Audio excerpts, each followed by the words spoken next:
សូមជូនរឿងមនុស្សពីរនាក់នៅផ្ទះជិតគ្នាកាលពីព្រៃនាយមានមនុស្សពីរនាក់នៅផ្ទះជិតគ្នាថ្ងៃមួយចៅទាំងពីរនាក់នោះបបួលគ្នាទៅដាក់អន្ទាក់សត្វបបួលគ្នាហើយដល់ថ្ងៃរសៀលកុងភ្នំក៏នាំគ្នាដើរចេញទៅលុះដល់ព្រៃជាកន្លែងដាក់អន្ទាក់ម្នាក់មួយថាខ្ញុំនឹងដាក់នៅគល់ឈើនេះបិទឈើនេះមានផ្លែឈើជុកយប់សัตว์ចំណាំតែមកស៊ីផ្លែឈើនេះម្នាក់មួយទៀតឆ្លើយថា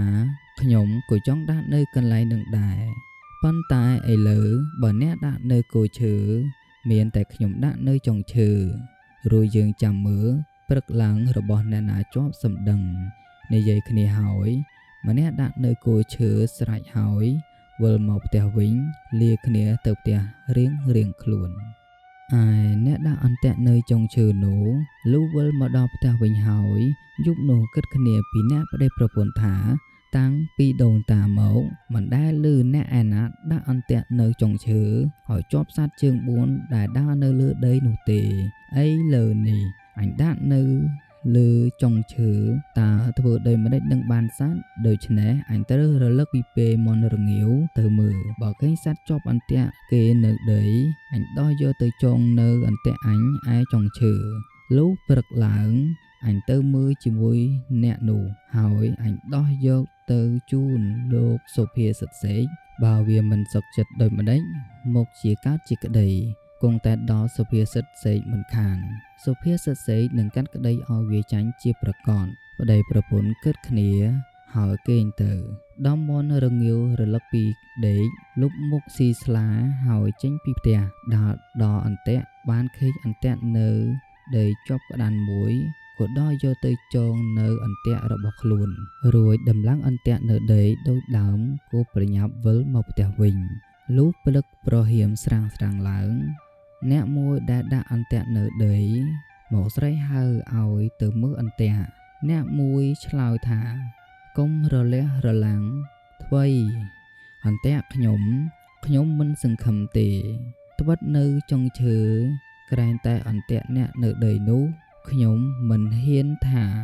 បើបានចែកគ្នាស៊ីផងពាក្យនេះជាពាក្យចំអកឲ្យអ្នកមួយត្បិតដឹងការមុនហើយអ្នកទាំងពីរនិយាយគ្នាហើយចោះពីផ្ទះដើរចេញទៅលុះដើរទៅដល់មិនឃើញអន្ទាក់នៅដីជាប់សัตว์ឃើញតែអន្ទាក់នៅចុងឈើជាប់វិញចៅដែលជាម្ចាស់អន្ទាក់នៅចុងឈើថាណមើលចោះមិនជឿខ្ញុំថាកុំឲ្យដាក់នៅគល់ឲ្យដាក់នៅចុងឥឡូវរបស់អ្នកណាជាប់ហោហើយឡើងទៅដោះយកសัตว์ចោះមកនាំគ្នាវិលមកផ្ទះវិញក៏លាគ្នាទៅផ្ទះដោយខ្លួនទៅឯចៅដែលបានក្តាន់គូប្រញាប់យកទៅជូនសុភាសេកហើយជម្រាបថាខ្ញុំហើយនឹងចៅមួយនោះទៅដាក់អន្ទាក់ផងគ្នាខ្ញុំដាក់នៅចុងឈើ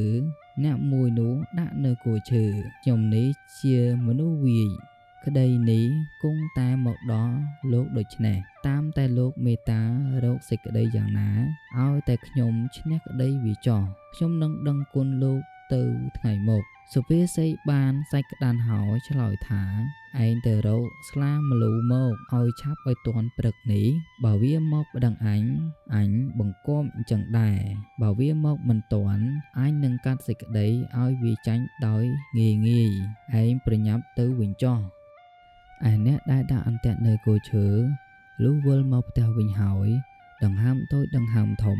មិនសុខចិត្តក៏យកសេចក្តីទៅប្តឹងសុភាសិតក៏បង្គាប់សេចក្តីដូចបង្គាប់ចៅមុនលុះព្រឹកឡើង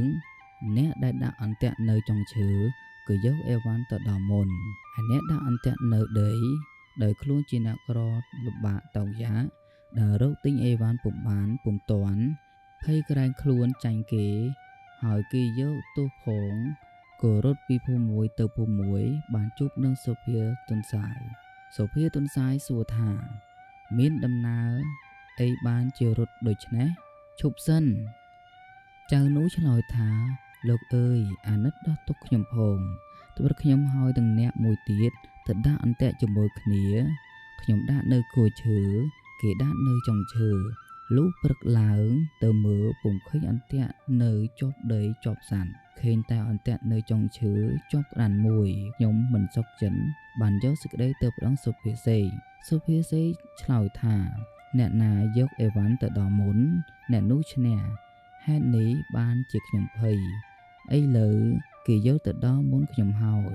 ដូច្នេះតាមតែលោកអាណិតខ្ញុំផងសុភាទន្សាយឆ្លើយថាណាហើយកុំភ័យថ្ងៃរសៀលខ្ញុំនឹងនាំទៅចៅនោះគួរអលុះដល់ថ្ងៃរសៀលសុភាទន្សាយទៅដល់ផ្ទះសុភាសិស្រែកសួរមកថាដូចម្ដេចគួរយូរម្លេះក្តីចាញ់គេហើយសុភាទន្សាយឆ្លើយថាយើងខ្ញុំបានជាយូរពីព្រោះអាឡ័យតែមើលត្រីក្រាញ់ហើរឡើងស៊ីស្លឹកអំពិលសុភាសិថាពីជារោងជាតាមកគ្មាននរណាដែលឃើញដែលឮថាត្រីក្រាញ់ឡើងស៊ីស្លឹកអំពិលទេសុភាទន្សាយឆ្លើយថាពីជាដូនជីតាពីម៉ែពីឪបង្កើតមកគ្មាននរណាដែលឃើញ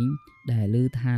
អន្ទាក់នៅដីមិនជាប់សัตว์ទៅជាប់ឯអន្ទាក់នៅចុងឈើវិញហើយសัตว์ជើង4ផងដែលឮទេអស់អ្នកស្រុកសុភាសិតស្ងៀមពុំហ៊ានស្ដីតបទៀតសុភាទន្សាយក៏កាត់សេចក្តីឲ្យចៅដែលដាក់អន្ទាក់នៅដីឈ្នះឯសុភាសិតដែលអង្គុយធ្វើជាសុភានោះក៏ខ្មាស់គេដោយសារខ្លួនជាអ្នកល្មោបជំនូនសាច់ក្តាន់ក៏នៅស្ងៀមបែរមកផ្កាប់ទៅជញ្ជាំងដោយឆ្មាលោកកណ្ដុរ